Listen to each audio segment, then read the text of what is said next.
welcome to Turn the Page, the official podcast of the Syosset Public Library.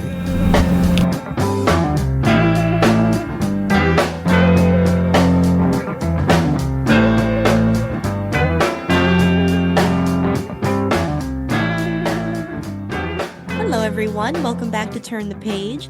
I'm your host today, Jen, and today I am joined by an extraordinarily prolific writer who has many books, but is here to discuss one recent one in particular, and I am so excited. So welcome to the show. Could I ask you to introduce yourself and your book, please? Absolutely. My name is Sarah M. Eden, and the book we're talking about today is my 79th. It's entitled The Tides of Time. It's a time slip romance.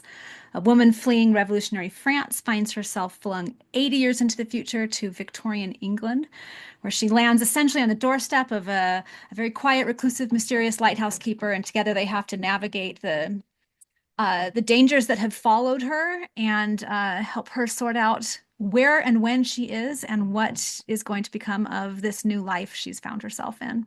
Oh, it is so much fun. I really loved in particular like choosing these two time periods to put into dialogue with each other. But before I get too deep into that, I'd love if you could tell our listeners a little bit about your journey towards writing and what was and the inception point of this project. Yeah, many, many years ago. I'm at that age where I don't like admitting to quite how many. Um, I I started writing because of a dare, which is such a strange way to become a writer, but I had been kind of complaining to my mom that I'd run out of books at my local library that were really kind of hitting that sweet spot for me and rather than commiserating with me, she said, "Well, maybe you should try writing one yourself." And from that just offhand challenge, tried my hand at it, found I loved it, and now many, many years later, I'm quickly approaching 80 published books, and I haven't looked back. I absolutely love it. This book was my first time travel, although I had thought about it for a long time because I like reading about time travel. I love the concept of it. Finally felt kind of up for trying it. The idea really began to blossom on, believe it or not, a trip to Paris, the one and only that I've taken. Several years ago, I was in La Conciergerie, which is an old palace that had served as a prison during the Revolution and is now a museum. And in that building, there is a room where they have lined the walls with the names of people who were held prisoner at La Conciergerie during the Revolution, who they were, what their title or job was, and then what their ultimate fate was, if they were executed or not. And just looking around this room at all of these names, I just thought there's such an overwhelming feeling to it. Just the like we understand the large numbers of lives that were lost and the lives that were impacted, but it was so powerful in that moment because that was only the people held in that prison, which isn't the only place that they were held, and yet it lined the walls and it was small print. It wasn't even large. So the thought occurred to me, how in the world did someone who lived in the midst of this ever escape it? Could they even? Was there anywhere they could go that would feel safe? Which transformed into maybe only if they left that time period entirely. And that's where the idea of what if this is a time travel arose, and I loved it. Ooh, I love that origin story. That's so interesting. Um, so I also love time travel, both as a fan of sci-fi and as a trained historian. I was a historian in a formal life before I came to Love library. it. And I'm curious about what draws you to both those genres, if you will, because you've written a lot of historical fiction Mhm. settings. So what has drawn you to that, and what well, you've actually already talked about what drew you to add the time travel. But yeah, could you talk about the impulse to mix those things? Yeah, I love history. I've always been drawn to history and historical fiction. It's I don't know if history can be considered a hobby, but that's kind of where I am. I just find it fascinating to see how people have changed over time, but also how we are so the same. You can study lives at 2,000 years ago and they feel the same as ours now. There are different circumstances, but what we crave, what we long for, what motivates us, what fulfills us tends to stay the same. And so I love seeing how humanity impacts history, how history impacts humanity, but also how tied we are to the past of humanity because we are inherently so much the same in our hearts. And when I first decided I wanted to try time travel, I desperately wanted to write time travel where it occurred between two historical time periods rather than from modern times or very, very recent history into the past. Although I love that too. I just wanted to see what I could do if I were playing with two historical time periods. And when I first pitched the idea, there was a lot of doubt on the publisher's side, actually, that enough would have changed in only those 80 years for our main character to feel so out of place and so out of her element and so much a fish out of water, which is the point where I knew I had to do it because as someone who is a hobby historian, I knew how much changed in those specific 80 years. We have the whole Industrial Revolution, the Victorian era in England, so much changed. And so to be able to highlight that was so much fun. And even though I knew a lot had changed, I still was surprised by how much I came across as I studied it. So that's really what drew me there. Hobby historian wanting to explore that. Nice. As you were talking, you sort of crystallized for me like what draws me to both history and fiction, because I think in both instances you get these moments where like somebody or something goes from being a name on a page to being a real human being. When you're Yes, like, whoa, and you make that sort of connection to another person over time, and you get that in absolutely. fiction too. So that is, Mhm. thank you for framing it that way. That was super interesting. I feel like I just need to do the mic drop and walk away. I've said something intelligent, guys. Let's end the conversation right here. So let's talk a little bit about Lily and Armitage. I'd love to talk about what went into shaping them as characters and the dynamic, the particular tension in between them. Yeah. The time travel magic system in this universe of books is storms that occur on the ocean. And as I developed that idea, the characters kind of developed with it because Lily comes from a time of tremendous turmoil and upheaval. And to me, it felt like she, in many ways, was representative of the storm, of the chaos, of the violence inherent in that. Not because she was herself, but because that's what she comes from. And Armitage, who lives at this lighthouse, is very much the light in the storm. He's very much the steadiness. He's the rock. And so I loved that dynamic between the two of them because they're complementary, but there's also such a contrast that you immediately have tension. He's, grounded and rooted where he is, and she arrives so unable to trust anything, so ready for the next fight that you immediately have tension between them, which I loved. And they both need to learn to kind of overcome assumptions and overcome where their comfort zone is. It's odd to think of someone having a comfort zone in chaos and violence, but when that's all you've known and anticipating is what keeps you alive, that becomes the familiar, even though it's not pleasant. And so they both have to learn to kind of let that go and find in each other what they don't even know they're looking for. And I loved that about their dynamic. Yeah, it's so rich because you get the sort of, the clash of their sort of natural temperaments as they're entering into, their interact. Yes. But also like the culture clash. I had Oh, yeah. a professor who used to say, when we were studying history, that like the past is another country. They do things differently there. Yes. And so they have like Yes. not just a culture gap, but a temporal gap, and that is Yeah, a fascinating dynamic to explore. it is. As you're studying time periods for time travel fiction, I think that's something that's easy to forget about. We aren't just saying what are the things that have changed, but how have their views changed? How is the way they look at the world? How are the assumptions that they make? How have those changed because of the time they live in? And once you dive into that, yeah, the character tension that arises from it is kind of beautiful for a writer because it's so easy to tap. Yeah, absolutely. I do love, that their dynamic plays out over, a really rich historical background, which you are known for in your work and for evoking very vivid settings. You've mentioned that you do enjoy history. What sort of research goes into a specific novel project for something like this?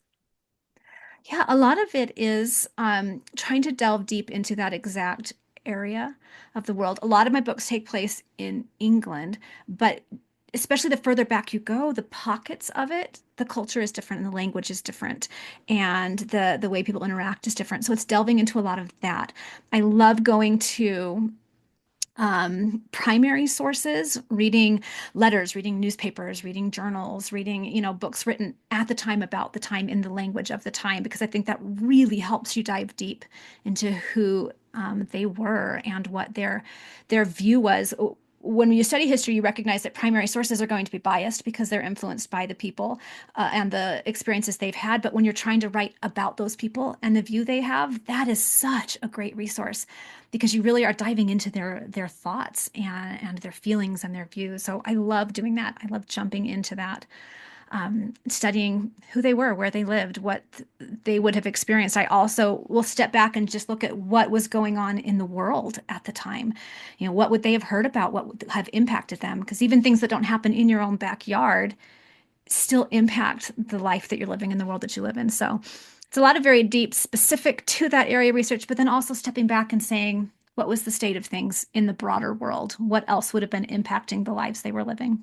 Interesting. Yeah, I'm glad to hear that you were reading primary sources in their own sort of language because I feel like you do a lot with character through dialect in this book. Yes. Um, they each have their own sort of unique way of talking, and I think it reveals a Yes. lot of about them and about the nature of their clash. Yeah, absolutely. As I was trying to decide where Lily was going to wash ashore and decided on the area where it happens, and was reading about that specific tiny little corner of the Southern English coast, I came across in these primary sources this very unique dialect of this specific time and place. And we don't really hear it a lot anymore. But yes, it felt like diving into a moment. I feel like language can transport us through time. It is in its own way time travel when you can hear the language of a bygone era. So I wanted to pull that in. Because it is so different, I couldn't use every single aspect of the dialect from that time, but I pulled a couple of very unique things that I felt like people could get used to. But the minute you hear it, oh, we're hearing from the people who are local. We're hearing from them in this time. And they clash that with a native French speaker speaking English, which also has its own unique rhythm and sound. It kept fresh in the mind that these are two people from very different times and places, and I think helped to highlight what they're overcoming. It's obviously more than just the language gap, but the language gap reminds us that they aren't, coming from the same place. Absolutely. You mentioned this sort of balance between, portraying the uniqueness of the dialect and, making it accessible for the reader, Yes. something that they can get used to. Is that something that you find yourself thinking about a lot when you're writing in historical time periods, like making perhaps things that might seem strange or odd to the modern reader a little bit more accessible? Absolutely. I think that is one of the biggest challenges about writing historical fiction. One, you can't include everything that you know, because then it would just be a textbook, and that's not what we're trying to do. But you're also always balancing authenticity and readability. In the end, if you've written a book that is too hard to get through, that readers won't finish it, then it's wasted effort in many ways. So it's always balancing that. I have found I use historical detail, whether it's dialogue or unique and interesting things, as seasoning on a story that my readers otherwise will find familiar and can sort of lose themselves in. So while it will feel like it's very old-fashioned language or very unique dialogue or dialect because of what you've sprinkled in, if you really look at it, it's not. It's written for a modern reader in language that is very accessible and understandable with just that sprinkling to help pull them into a different place. It's sort of like this is will sound like a tangent at first, but the way that the Hunt for Red October, you're introduced to the characters in that movie speaking Russian with English subtitles, and then they just sort of segue into speaking English, and you barely notice it, and it's enough to connect you Exactly. to the world. So Exactly. They're laying the groundwork and sprinkling it in there and then handing it to you in a way that you can consume without even realizing that you are. I think that's so crucial for writers. You don't want anything to pull your readers out of the story, so you have to balance their ability to read it and stay with it and find it interesting with the new and unique things that you're introducing. Absolutely. Could we talk a little bit about the book's antagonist? He has a very special relationship to Lily. So Yes. yeah, could you talk a little bit about the situation that she is escaping from at the beginning of this and shaping his character because gosh, he's even though he's hard to sympathize with sometimes, he's awfully compelling. Yes. Yes, absolutely. So when we first open up, we're following Lily through Honfleur, which is a coastal town in France. She's helping yet more people escape the clutches of the tribunal, knowing that she's been found out. The bad guys, as it were, know what she's been doing, so she has to escape as well. And we find out that the agent who is most determined to catch her and has tracked her there is, in fact, her own brother. His role in the tribunal had allowed her to discover who was about to be arrested and help them escape. So as we dig into their past, they both lost their parents to sort of the cruelty of pre-revolution France. They came from very poor people and both approached the revolution understanding the need for change, understanding the need for recognizing the impact of inequality on France, but took obviously very different paths and very different ways of accomplishing that. And as I was first trying to decide, why it was she was fleeing France, what it was that finally convinced her to go, I realized she had to have been caught out. It was the only thing that made sense. But then how do we make that more compelling? How do we make it so it's not just a generic someone's chasing her? And as I was studying more and more about revolutionary France, I realized this wasn't that unheard of, where within families, people had very different opinions about the way to address the issues that France was facing, and had the idea of what if they had the same experience, they have this shared history, but they have chosen different things. And I wanted to present them in a way that as a reader, you don't necessarily agree with the way that her brother has chosen to pursue justice and equality and some of these good things that are trying to be achieved, but you understand it. And I loved the idea of chasing that thread because I feel like we live that now. Again, it's history reflecting experience. I mean, how often now do we look at face as a society and within families, within friend groups, within communities, people will have entirely different ways of approaching a problem that they can both agree needs to be solved, but cannot even find common ground in how to do it. It made for both a compelling thing to explore and a difficult thing because while I'm writing about the distant past, I feel like in so many ways we're living it now. And yeah, it was heavy and interesting and compelling. Yeah, oh my goodness. Yeah, because whenever you are reading historical fiction, you are sort of putting that time period into dialogue with your own as well, and you're thinking about the Absolutely. past in your own terms. And it's Yeah. really interesting to think about how, yeah, gosh, the resonances are really. Yeah. Mhm. Yeah. The parallels were both interesting and disheartening at times. So this is the first in a series, as you have mentioned. What is in store for the rest of the series? Yeah, one thing that's fun about setting up a magical system like this, where a storm on the sea can compel people through time, is I can follow some of the same characters. I can bring in different characters who are traveling from totally different time periods and see how that plays out and how that goes. I feel like I've opened up so many possibilities, which as a writer is exciting, but also a little bit overwhelming. The next installment in this universe comes out in September. It's actually it's two different characters, so they're not directly connected to the tides of time. And we have a modern day washed up actor who takes a kind of demeaning summer job at a historical site on the coast and is unknowingly thrown back in time. He doesn't realize it because he just thinks everyone's very in character. And it takes him a while to figure out what's happened. And then he has to try and sort out what to do and what he's going to do with his life. So that one I think is lighter than the Tides of Time, but still many of the same elements. It was also very, very fun to write. Oh, that does sound like a lot of fun. Yeah. Having written, in series format and in standalone, is there one that you find yourself thinking in more or one that comes easier? I think for me, series or at least interrelated books tend to come more easily as I'm working on a book, because I put a lot of time into secondary characters and supporting characters. They come alive as well. And I find myself thinking, what's their story? what comes next for them? What's the next thing, for this character, or what about this character? So that's how my brain tends to think, is once I finish one story, I think, okay, but what about the best friend? Or what about the neighbor who was so interesting? So that tends to be the way my brain thinks. After this many, books, that's usually what my brain says is, okay, but what about this character? So that's usually the way I go. That means you're writing compelling characters. If you yourself as the author want to know more about them, They're at least interesting to Yeah. me.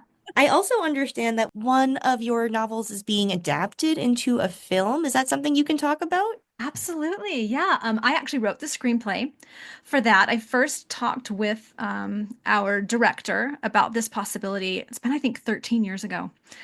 And we were just kind of waiting for the timing to be right and for things to fall into place. So in the meantime, I've taken countless classes on screenwriting and writing for movies and writing for that media, because it is very different than writing novels. So by the time we were ready to adapt it, I was ready to write it. So I wrote the screenplay. I'm one of the producers. We just wrapped filming in the UK a couple of months ago. I got to be there for all of that, on set for everything, which was just really great. So right now we're in post-production. The movie's being edited. All of the sound engineering and everything else is happening. So it is such an exciting process to watch. I'm learning a lot. I think, in many ways, living a dream for most authors, to not only have a book adapted, but to be involved in that adaptation has been just a dream come true. And the hope is that it will be ready to be released before the end of the year. So looking forward to that. That's exciting. Yeah. Is writing a screenplay something you think you'll do again? Did you enjoy the process? I enjoyed it so much, I've written 5 more since then.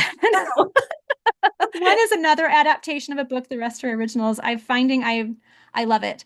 I feel like I did when I first started writing novels. I'm enjoying it. I'm learning a lot. I feel like I get better every time I do it. So just feels like it's another tangent, just more ways for the stories in my brain to leak out onto the page. That's amazing. And I guess that is the secret to how you write, 79 and counting books before you're like 120, because that's so. Right. Well, Exactly. The stories just don't stop. So, got to get them down on paper so I can sleep at night. man. Well, thank you so much for coming and talking about your book with us. This has been so interesting, and I really enjoyed, getting to look at your process behind this book and your other work. It's been really interesting. Thank you. Thank you so much for having me. This was great. Ooh. All right. So, listeners, please check out The Tides of Time. It's absolutely beautiful. I think it's a gorgeous read, and you'll really, really enjoy it. And, when it's time down the road, check out Seeking Persephone. Absolutely. Thank you. Problem. All right. Yeah, it is now time to close this chapter. Goodbye. It's time to close this chapter of Turn the Page. Join us for the next episode.